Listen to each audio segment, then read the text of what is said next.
This channel's content is strictly for educational and informational purpose and does not endorse or promote any form of violence, harm, illegal activities, self-injuries and communal disharmony. আপনি তো শুধুমাত্র বহরমপুরের সাংসদ না, আপনি সংসদে লোকসভায় আপনি কংগ্রেসের সংসদীয় দলনেতা, আপনি একই সঙ্গে প্রদেশ কংগ্রেস সভাপতি, আপনি একজন লড়াকু রাজনীতিক, মাঠে ময়দানে থেকে লড়াই করা রাজনীতিক। কিন্তু এবার একটু কি বহরমপুর এবং সংলগ্ন এলাকাতে অন্তত 13ই মে অবধি হয় মালদা না হলে বীরভূম অর্থাৎ মুর্শিদাবাদ লাগোয়া যে কনস্টিটুয়েন্সিগুলো সেগুলো ছাড়া আপনাকে রাজ্যের বিভিন্ন প্রান্তে প্রচারে সেভাবে দেখা যাচ্ছে। কোথাও কি বহরমপুর নিয়ে আপনার এতটা টেনশন রয়েছে? আমরা তো মোটামুটি এবার কংগ্রেসে যদি ক্যান্ডিডেট বলেন আমরা 6 থেকে 7টা জায়গাতেই তো কনফাইন্ড হয়ে আছি।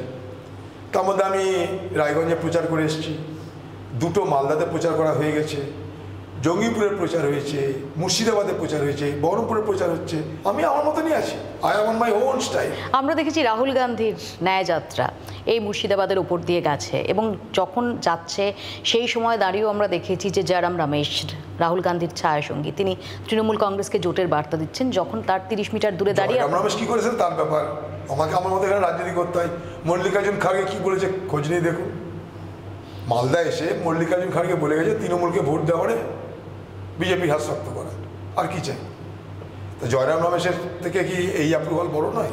তো আপনার কি মনে হয় না যে যখন রাহুল গান্ধী এ রাজ্যে এসেছিলেন, বিশেষ করে বহরমপুরে, তিনি যদি একটু কথা বলতেন, বিশেষ করে বহরমপুর যেটা লোকসভা নির্বাচনে গত 5 বার খালি হাতে ফেরায়নি বহরমপুর কংগ্রেসকে, সেখানে রাহুল গান্ধীর একবার প্রচারে আসা উচিত ছিল।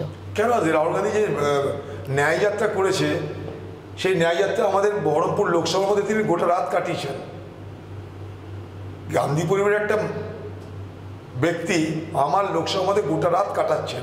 তিনি এখানটায় ফারাক্কা থেকে আরম্ভ করে আমার গোটা কনস্টিটিউন্সির বড় অংশ পার করে বীরভূম হয়ে ফিরে যাচ্ছেন ঝাড়খণ্ডে। তা রাহুল গান্ধী একদিন এসে কতক্ষণ থাকতে? 1 ঘন্টা খুব জোর। আপনার মনে হয় যেটা গোটা দিন গোটা রাত থাকলো এটা কোনো ছাপ পড়বে? রাহুল গান্ধী যদি প্রচারে যদি ডাকতামও, যদি আসতো 1 ঘন্টা, আমি তো ডাকিনি রাহুল গান্ধীকে। আমার তো হয়ে গেছে মোর দ্যান সাফিসিয়েন্ট রাহুল গান্ধীর প্রচার। আমার রাহুল গান্ধীর প্রচার আমার পেট ভরে গেছে।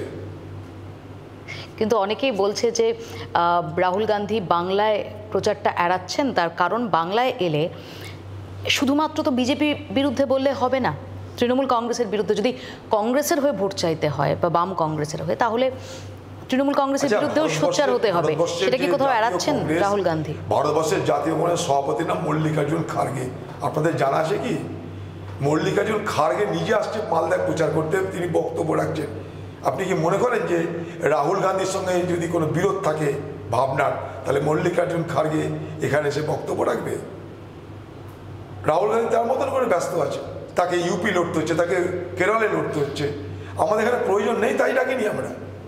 রাহুল গান্ধীকে ডাকলে তবে তো আসবে। এই যে এই রাজ্যে ইন্ডিয়া জোট বাস্তবায়িত হলো না, তৃণমূল কংগ্রেস এবং তৃণমূল কংগ্রেস সরাসরি আঙুল তুলেছে আপনার দিকে। মমতা বন্দ্যোপাধ্যায় থেকে শুরু করে অভিষেক বন্দ্যোপাধ্যায় বলেছেন যে অধীর রঞ্জন চৌধুরীর জন্যই জোট করা সম্ভব হয়নি। যেভাবে অধীর রঞ্জন চৌধুরী তৃণমূল কংগ্রেসকে প্রত্যেক দিন বিদ্ধ করছেন, এভাবে জোট হয় না। তো কোথাও এটা কি আপনার উপর অতিরিক্ত প্রেশার? কারণ 10 জনপদ তো চেয়েছিল যে তৃণমূল কংগ্রেসের সঙ্গে জোট হোক, অলিভ ব্রাঞ্চ তো বারবার দেখানো হয়েছিল। শুধু তৃণমূল কংগ্রেসকে না, তো আমাদের তো কনসেপ্টটা এটাই ছিল যে ভারতবর্ষের বিরোধীরা ঐক্যবদ্ধ হওয়া দরকার। কারণ বিরোধীরা ঐক্যবদ্ধ হলে 63% যে ভোট মোদির বিরুদ্ধে পড়েছিল সেটাকে আমরা কনসেন্ট্রেট করতে পারবো এবং তাতে মোদিকে হারানো অনেক সহজ হবে।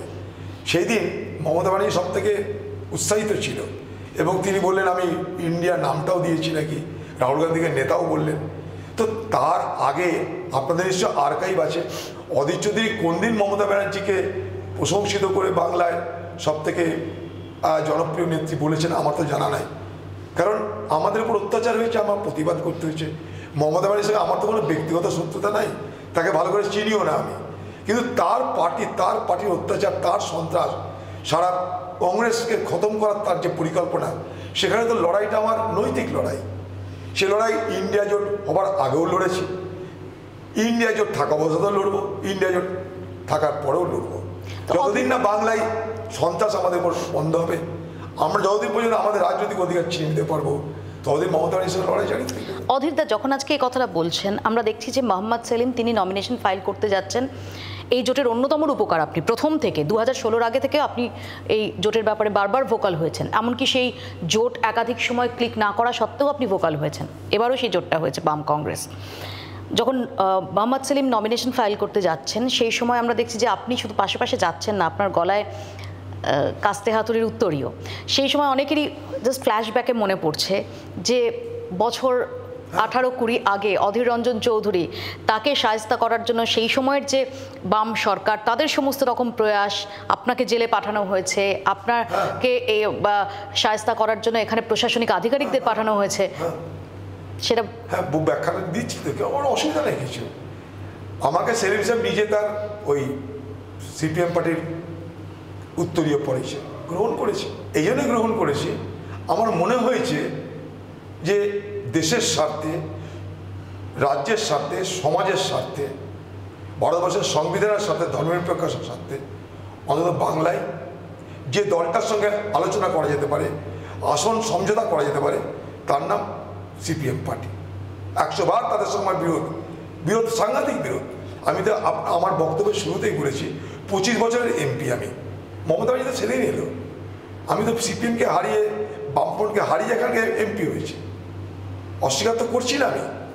কিন্তু সমস্যাটা এই জায়গাটাই যে আজকের যে তৃণমূল পার্টি, সেই তৃণমূল পার্টি যাদেরকে হারমাত বলতো, আজকে তারা কোথায়? তারা তো তৃণমূল পার্টির দামাত হয়ে গেছে। তৃণমূল পার্টির দামাত তারা হয়েছে, আমরা হইনি। আমাদের সঙ্গে সিপিএম পার্টির আসন সমঝোতা, তো খোলা মঞ্চে স্বীকার করেছি। 2016 থেকে বলছি, আরও বলছি, there is neither permanent friend nor permanent foe in politics। কারণ এখনো মনে হচ্ছে আমাদের এটা হওয়া দরকার বাংলায়। আপনার এত স্ট্রং তৃণমূল বিরোধিতা বা মমতা বন্দ্যোপাধ্যায় বিরোধিতা কেন? আমাদেরকে ডেসিমেট করতে চাইছে তাই। মমতা ব্যানার্জি শুরু থেকে, যেদিন থেকে ক্ষমতা এসছে সেদিন থেকে মমতা ব্যানার্জির 1 পয়েন্ট এজেন্ডা হচ্ছে কংগ্রেসকে খতম করতাম, to wipe out the Congress party from the soil of Bengal. দেখতে পাচ্ছেন আপনারা, তার সুবাদে কি হলো? কংগ্রেস পার্টিকে খতম করতে গেলেন, বামকে খতম করতে গেলেন, জায়গাটা শূন্য হলো। রাজনীতিতে শূন্যস্থান চলতে পারে না, সেই শূন্যস্থান ভরাট করলো বিজেপি, আরএসএস। এই তো অবদান। বাংলার আওয়াজ, বাঙালির আবেগ, জি 24 ঘন্টা।